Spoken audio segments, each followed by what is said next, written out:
जो दिव्य विभूतियां प्रकट होती हैं संतों में, साधकों में, योग को 8 अंग में वर्णन किया गया है, अष्टांग योग। उसमें सबसे पहला आता यम, नियम। तो पहला यम, यम ही 5 प्रकार के होते हैं। अहिंसा, मन वाणी शरीर से किसी को दुख ना पहुंचाना, सत्य, वचन से सत्य, आचरण सत्य और मनन सत्य। जिसकी मन वाणी और आचरण एक होते हैं उसे योगी कहते हैं। जिसके मन में कुछ और, वचन में कुछ और, क्रियाएं कुछ और, वो भोगी होता है, संसारी। आस्ते, किसी के चोरी न करना, और ब्रह्मचर्य, अपरिग्रह, ये यम है पहला। योग का पहला यम है ये। यम 5 प्रकार, अहिंसा, सत्य, आस्ते, ब्रह्मचर्य, अपरिग्रह। और नियम, शौच, शरीर की पवित्रता, इंद्रियों की पवित्रता, मन की पवित्रता, विचार की पवित्रता, संतोष, जैसी परिस्थिति, कभी घी घना, कभी मुट्ठी भर चना, कभी वो भी ना बना।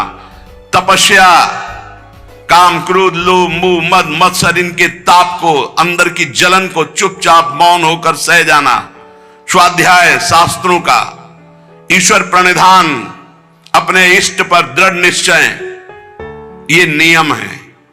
अष्टांग योग की शुरुआत ही इसी से होती है। यम, नियम, फिर प्राणायाम, प्रत्याहार, ध्यान, धारणा, समाधि। जिसकी नींव में यम नियम है वही अष्टांग योग के महल को खड़ा कर पाता है, और वही यम नियम की परम सिद्धियों को प्राप्त होता है। आजकल जैसा लिखा है, यम नियम से कोई मतलब नहीं, योग का ढोंग किया जाता है। यम नियम ही अहिंसा, सत्य, आस्ते, ब्रह्मचर्य, अपरिग्रह, यम, शौच, संतोष, तपस्या, स्वाध्याय, ईश्वर प्रणिधान, यही पूर्णता को प्रदान कर देंगे। ये बिल्कुल नहीं होते।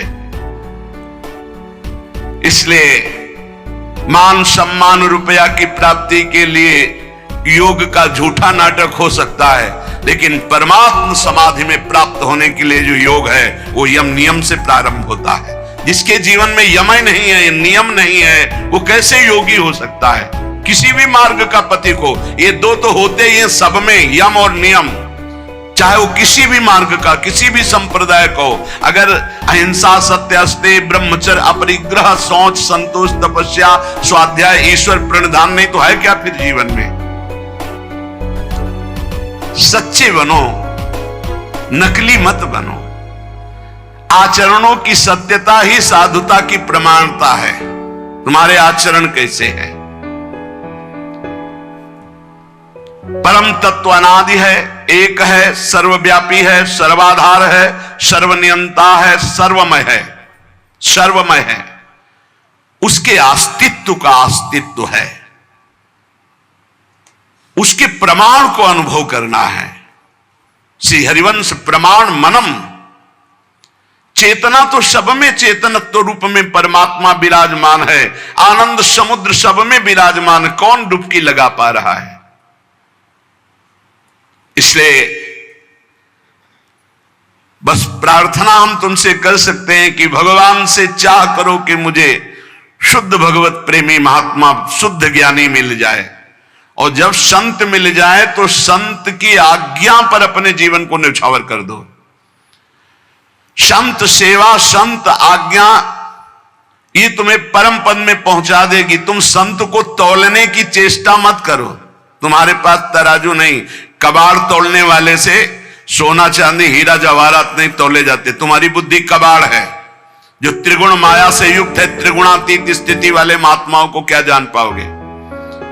संत जिससे तुलते हैं वो तुला ही तुम्हारे पास नहीं हो, तराजू ही नहीं है। श्रद्धा और भक्ति और विश्वास के द्वारा तुम उनके रहस्य को जब वो बताना शुरू करेंगे तब जान जाओगे। इसलिए केवल तुम आज्ञा पर रहो। जिस समय तुम किसी भी संत के थोड़े अंश को जान जाओगे कि ये क्या है, तो तुम चकित और आश्चर्यचकित होकर गर्व करोगे कि भगवान की अपार कृपा, मुझे ऐसे महात्मा का संग मिला। जिन बातों को तुम असंभव मानते हो, जो तुम्हारी धारणा में भी नहीं है, जो तुम कल्पना से भी नहीं सोच सकते, उससे बहुत आगे संत स्थिति होती, जिसे संत कहते हैं। अविश्वासी, अश्रद्धालु, अज्ञानी, ये लाख बताया भी जाए तो ये नहीं मान सकते हैं, क्योंकि मानने के लिए जो स्थिति चाहिए वो श्रद्धा। बिना श्रद्धा के प्रथम हृदय श्रद्धा जो करे, आचार जन जाय अनुसरे, जहां जहां हरिवंश के। श्रीमद् भगवद गीता जी में श्रद्धावान लभते ज्ञानम तत्परा सहित इंद्रिया। श्रद्धा, श्रद्धा। मोह में फंसी हुई बुद्धि संत का प्रमाण पत्र चाहेगी। दुनिया की चाहे जितनी बुद्धि लगा लो, जहां उनकी स्थिति वहां पहुंच ही नहीं सकते। वहां पहुंचने के लिए सर्टिफिकेट की आवश्यकता नहीं है, वहां पहुंचने के लिए मन बुद्धि को अर्पित करने की जरूरत है। मन बुद्धि को अर्पित कर दो संत सदगुरुदेव के चरणों में, धीरे धीरे जान जाओगे। संत ब्रह्म है, ब्रह्म स्थित ही संत है। ब्रह्म परायण, ब्रह्ममय, ब्रह्मज्ञानी, परमात्मा, बहुत बड़ी बात करें, परमात्मा के वो आश्रय हैं, परमात्मा हैं, परमात्मा के प्यारे हैं, परमात्मा के शिष्य हैं, परमात्मा के आश्रित हैं, परमात्मा के आश्रय हैं। संत भगवान की दिव्य नित्य लीला में डूबे रहते हैं। संत भगवान की नित्य लीला के यंत्र है। भगवान उनके लीलामय हृदय में बैठकर लीला करते हैं। ऐसे संत जिसको प्राप्त हो जाते हैं, फिर भगवान की प्राप्ति के लिए उसे कोई प्रयत्न नहीं करना पड़ता। भगवान की अमोघ दया से ऐसे संत मिलते हैं। संतों का मिलन, संतों की दृष्टि भगवान से भी मिलन से बढ़ करके है, क्योंकि भगवान के प्रेम की बात भगवान कभी अपने मुख से वर्णन नहीं करते। जैसे कहा गया कि भगवान के मिलने से भी बढ़कर भगवत प्रेमी महात्मा का मिलन है। तो भगवान के समीप उद्धव जी थे, पर प्रेमी नहीं हुए। जब गोपी जनों से मिले तब प्रेमी हुए। भगवान के प्रेम महल की बातें तो केवल प्रेमी महली जन ही बता सकते हैं, वो भगवान भी नहीं बताएंगे। भगवान आंसुओं का रहस्य नहीं बताया उद्धव को। जाओ तो गोपी जनों के पास जाओ तो वहां जान जाओगे मेरे आंसुओं का रहस्य। भगवान के रहस्य का पता भगवत प्रेमी महात्माओं से लगता है। इसीलिए भगवान की अहेतुकी कृपा माने जब हमें संत समागम प्राप्त हो, वो जो भगवान की छुपी हुई रहस्यमयी प्रेम की बातें हैं वो प्रकाशित करते संत जन। तुम केवल अवगाहन करो तो रस बरसाएंगे, तुम केवल आनंद स्वाद के लिए पिपासु बनो, ऐसे नहीं, ऐसे अहंकार से भरकर नहीं, अवज्ञा नहीं, अवहेलना नहीं, ऐसे छल कपट नहीं, जो कहोगे वही करेंगे, करना कुछ नहीं, छल कपट नहीं, ऐसे जैसी आज्ञा वैसे। आप कहो अभी प्राण त्याग दें, बस इतनी जरूरत है। जीवित मर जाए उलट आप में समाये है दिलगिरी। अरे अखिल कोटि ब्रह्मांडों का मालिक मिल जाएगा तो कौन सा वैभव बकाया रह जाएगा भाई। श्री भगवान इंद्रियों को स्वतंत्र छोड़ने पे नहीं मिलते। याद रखो, संत संग से इंद्रियां संयम में होती हैं। संत संग से इंद्रियों की शांति बढ़ती है। सुख प्रत्यक्ष दर्शने लगता है, कल्पना का नहीं। इसलिए संत संग का पहला सोपान, चाहे गृहस्थ हो चाहे विरक्त हो, ध्यान देकर सुनो। ये आज जो सर्वनाश किया जा रहा है ब्रह्मचर्य का, इसी से संत लाभ नहीं मिल पाएगा। चाहे गृहस्थ हो, संतानोत्पत्ति के लिए धर्म पूर्वक अपनी पत्नी से सहवास करने की शास्त्र आज्ञा करता है। ब्रह्मचर्य सेवन से अमोघ लाभ प्राप्त होता है। पहला, ब्रह्मचर्य सेवन से लाभ। संत संग का पहला लक्षण है आचरण की पवित्रता। आचरण की पवित्रता, इंद्रियों की शांति। इंद्रियों की शांति अर्थात ब्रह्मचर्य, प्रत्येक इंद्रिय का ब्रह्मचर्य। ब्रह्मचर्य से तत्काल प्रभाव बढ़ता है। क्या? स्मरण शक्ति। बहुत ध्यान देने की बात है। अगर आपको भगवत स्मृति में डूबना है तो आपको ब्रह्मचर्य का पोषण करना पड़ेगा, चाहे जो हो। इसके बिना स्मरण शक्ति आपकी काम नहीं करेगी। स्मरण शक्ति बहुत प्रवीण, एक बार जो सुन लिया उसका सैकड़ों बार मनन हुआ, मनन होकर उसके आगे धारणा शक्ति। जो ब्रह्मचारी नहीं, स्मरण शक्ति नहीं होगी, धारण करने की शक्ति नहीं होगी, खोखला जीवन हो जाता है। स्मरण शक्ति, धारणा शक्ति और संकल्प शक्ति। इतने बजे जगना है, इतना करना है, ऐसे चलना है, ऐसे सब होगा। और जब ब्रह्मचर्य नहीं तो चाहे 1000 बार संकल्प करो तुम्हारे काम में नहीं आएगा। स्मरण शक्ति, धारणा शक्ति, संकल्प शक्ति, इच्छा शक्ति जिसे कहते, और उत्साह शक्ति और शरीर शक्ति, ये शक्तियां उसके अंदर प्रकाशित होती हैं जो ब्रह्मचर्य का पोषण करता है। स्मरण, धारण करना, जो संकल्प नियम ले उसका अक्षरशः पालन करना, और उत्साह बना रहना, और शरीर में स्फूर्ति रहना। ब्रह्मचर्य एक विलक्षण महाव्रत है। ब्रह्मचारी का सौंदर्य प्रस्फुटित होता है। एक नूर उसके चेहरे पे झलकता है जो ब्रह्मचर्य को धारण करता है। एक नवीन आकर्षण, बालवत चेहरा, एक आकर्षण होता है भागवती। और जिसका ब्रह्मचर्य पुष्ट होने लगता है उसके शरीर से सुगंध आने लगती है। सुगंध, जो भोगी पुरुष होता पास से निकल जाए तो दुर्गंध निकलेगी, और जो ब्रह्मचारी होगा तो उसके शरीर में सौरभ होगी। ब्रह्मचारी का एक एक रोम तेज से युक्त होने लगता है। चेहरे पर हर समय प्रफुल्लता, मुस्कान, उसका हृदय नंदनवन हो जाता है, आनंदवन। बिना किसी कारण की प्रसन्नता बनी रहती है। शरीर अगर किसी असाध्य रोग से युक्त है तो भी उसके विचार कभी रोगी नहीं हो सकते, विचार स्वस्थ रहता है। और जो ब्रह्मचर्य नष्ट करता है, स्मरण शक्ति नष्ट, धारणा शक्ति नष्ट, इच्छा शक्ति नष्ट, उत्साह नष्ट, शरीर शक्ति नष्ट, सिकुड़ा हुआ मुंह, खिन्न मुंह, देखने से ही लगेगा पता नहीं कितना बोझा लादे हुए बैठा है दिमाग में। पथ्यास्यायी व्यायामी स्त्रीस्तु जितात्मा नरो न रोगी स्यात्। रोगी कौन नहीं है? बोले जो सदैव पथ्य का भोजन करता है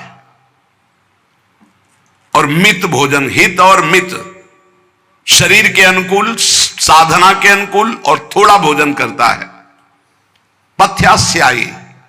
दूसरा व्यायामी, रोज सत्संग में घुमा घुमा करके, चाहे आप 15-20 मिनट ही करें, व्यायाम करें, 2-3 किलोमीटर आप दौड़ो, चलो बाहर दौड़ने के लिए, नहीं तो ऐसे यंत्र चल गए, ट्रेडमिल, ऐसे यंत्र चले हैं उसी में दौड़ लो, नहीं ट्रेडमिल तो दौड़ लगाओ। शरीर को एक बार पसीना पसीना करो, थोड़ी सी बैठक, थोड़ी सी थोड़ा व्यायाम करो। ये साधना के लिए, भगवत प्राप्ति के लिए कह रहे हैं, कोई कुश्ती लड़ने के लिए नहीं कह रहे, ये जरूरी है। पथ्यास्यायी, पथ्य का भोजन, मित भोजन करने वाला, और व्यायामी। और स्त्रीषु जितात्मा, स्त्री शरीर है तो पुरुष की तरफ नहीं, पुरुष शरीर तो स्त्री की तरफ नहीं। जितात्मा, आकर्षित ना होना, नरो न रोगी स्यात्, उसे रोगी नहीं कहते, भले वह साध्य रोग से ग्रसित हो। और अगर ये नहीं है तो वो रोगी ही है, आज नहीं तो कल पता चल जाएगा कि वो रोगी है। साधना करने वालों के लिए इंद्रियों को पावन करना, इंद्रियों को संयम में रखना बहुत आवश्यक है। मन के गुलाम, इंद्रियों के गुलाम, स्वेच्छाचारी भोगों की दुर्दशा में पड़ा हुआ मनुष्य है आज। असंयमी मनुष्य का मन और मस्तिष्क, ध्यान से सुन लीजिए, असंयमी जो अपनी इंद्रियों मन को मनमानी लगाए हुए है, उसका मन और मस्तिष्क और हृदय सड़ा देते हैं, जीवन को सड़ा देते हैं। मन और इंद्रियों को संयम में रखकर भगवत चरणारविंद से नहीं जोड़ोगे, सड़ा देंगे तुम्हें, तुम्हारे अंदर ही इतनी सोच गलत कर देंगे, जलोगे। जो ब्रह्मचर्यहीन है, मनमानी आचरण करता है, ध्यान से सुनो, पहला लक्षण अशांत, दूसरा कहीं मन न लगना, अस्थिर चित्त, तीसरा अस्वस्थ, चौथा मलिन स्वभाव, हीन स्वभाव, किसी भी कार्य को कह दो सबसे पहले ना, उत्साहहीन, हर कार्य के लिए बोझा मानना, ना कर देना, सदा के लिए भय का डेरा पड़ जाना अंदर। ये देखो शास्त्र है, ये महापुरुषों के द्वारा लिखा हुआ, जिन्होंने अनुभव किया सबके मनों में अपने मन को मिलाकर। इंद्रियों का जो असंयम है वो हर तरह से मनुष्य को नष्ट कर देता है।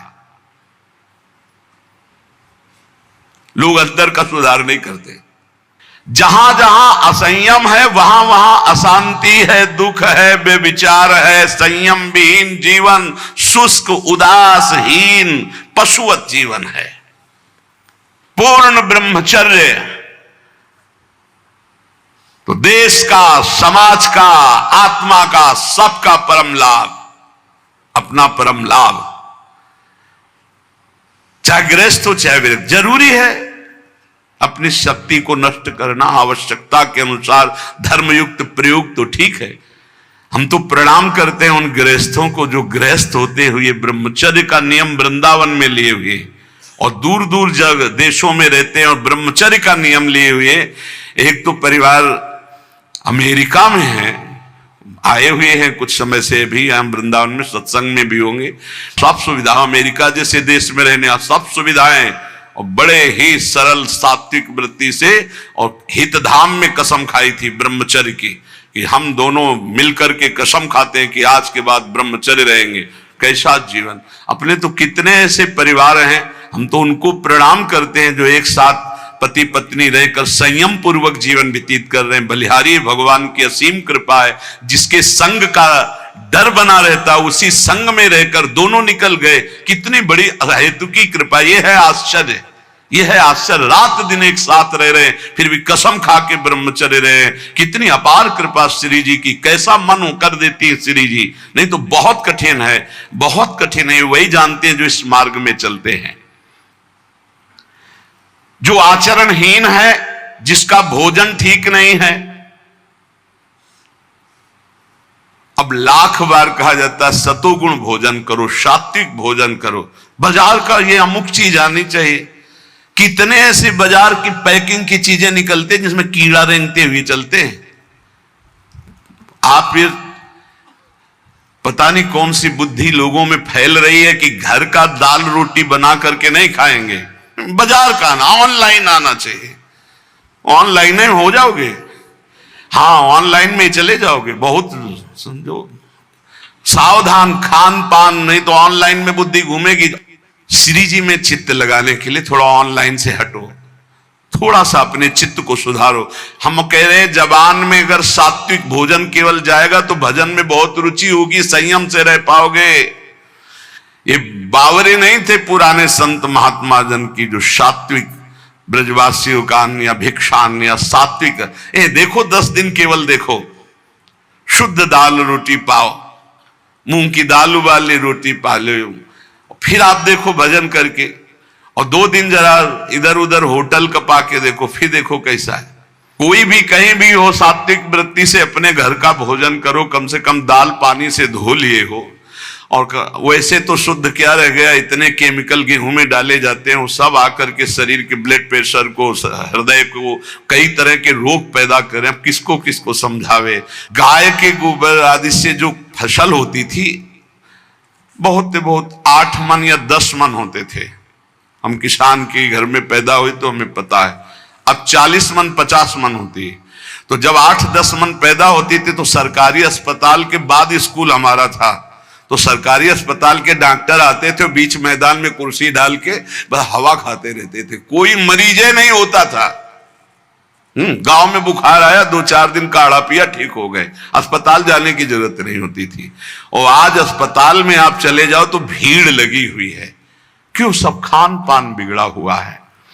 तो जो ब्रह्मचर्य पालन करता है, रोग से लड़ने की सामर्थ्य आती है, शोक स्पर्श नहीं कर सकता, मोह पर विचार करने की सामर्थ्य आती, प्रमाद स्थिति नहीं रहती, अकर्मण्यता नहीं रहती, अकाल मृत्यु नहीं होती। ब्रह्मचारी कभी विचारों से दरिद्र नहीं होता है, चिंता नहीं होती, उसके हिंसात्मक वृत्ति नहीं होती, द्वेष नहीं होता, ईर्ष्या नहीं होती, अशांति नहीं होती। ब्रह्मचर्य समस्त दोषों का नाश कर देता है। तमोगुण रजोगुण का विकार, काम क्रोध लोभ मोह मत्सर अभिमान, इन शत्रुओं को पराजित करने के लिए, आत्मानंद में स्वराज्य पर स्थित होने के लिए इंद्रियों का संयम ब्रह्मचर्य अत्यंत आवश्यक है। ब्रह्मचर्य का विमल प्रताप प्रकट होता है। वीरवान बलवान होता है, विद्वान होता है, तपस्वी होता है, मनस्वी होता है, त्यागी होता है, तत्व चिंतन परायण होता है। ब्रह्मचर्य में अलौकिक अमानुषिक शक्ति जागृत हो जाती है। अमानुषिक ऐसा कैसे हो सकता है? हो सकता है क्योंकि ब्रह्मचर्य है, क्योंकि भगवत मार्ग का पथिक है। उस शक्ति, उसकी शक्ति के सामने संसार को आश्चर्य असंभव जान पड़ता है। देश का अभ्युत्थान, अपना अभ्युत्थान, समाज का अभ्युत्थान एक ब्रह्मचारी ही कर सकता है, व्यभिचारी नहीं। तो ये मूर्ख लोग ये नहीं समझते कि तुम इंद्रियों की गुलामी स्वीकार करते हो या स्वतंत्रता, मन की गुलामी स्वीकार करते हो या स्वतंत्रता। स्वतंत्रता किसे कहते हैं अभी जाना नहीं। मनमानी आचरण को तुम स्वतंत्र कहते हो कि मैं जो चाहूं, कितने मिनट स्वतंत्र हो जरा देखो, 1 सेकेंड भी नहीं। हर वृत्ति तुम्हें गुलाम बनाए हुए है। क्या इंद्रियों का गुलामी कभी स्वतंत्र हो सकता है? विचार करो, स्वतंत्र कौन है? स्वतंत्र है जो संयमी है, संतोषी है, जितेंद्रिय है। याद रखो, ब्रह्मचर्य सेवन ही प्रभु प्रेम और आत्मज्ञान की नींव और स्वच्छ मार्ग है। शरीर में सहने की सामर्थ्य ब्रह्मचर्य से आती। गर्मी सर्दी बरसात मान अपमान निंदा स्तुति, ये ब्रह्मचर्य से सहने से। ब्रह्मचारी को सबसे पहले अपनी रसना पर नियंत्रण रखना आवश्यक है। जबान पर, जबान बिगड़ी सब बिगड़ा। गंदे आचरण वाले, जिनको पवित्रता का ज्ञान नहीं, जिनको केवल अर्थ पिशाच हैं, नाना प्रकार की अपवित्रताएं करके तुम्हें भोजन परोसते हो, गरम गरम तुम्हारे सामने आया, तुम अमृत समझ के खा रहे हो, तुम्हारी बुद्धि नहीं खराब हो जाएगी? सबसे पहले सतमार्ग में चलने वाले को इस रसेंद्री को मारना होता है। रसेंद्री, ये जीत गए, सब जीत गए। और इस मार्ग में सबसे ज्यादा इसी को दुलार करने का अवसर मिलता है। जहां निमंत्रण होगा वहां चक्क होगा, बस को खाओ और चौपट करो अपनी साधना, अपने परमार्थ को चौपट कर दो। खाना ही मृत्यु है और खाना ही जीवन है। जो पवित्र भगवद अर्पित मित आहार करता है वो अपने जीवन को भागवतिक बना लेता। कितना खाओगे? याद रखो, परमार्थ में चलने के लिए रसेंद्री को बहुत शासन में जरूरत है, बहुत शासन की जरूरत है।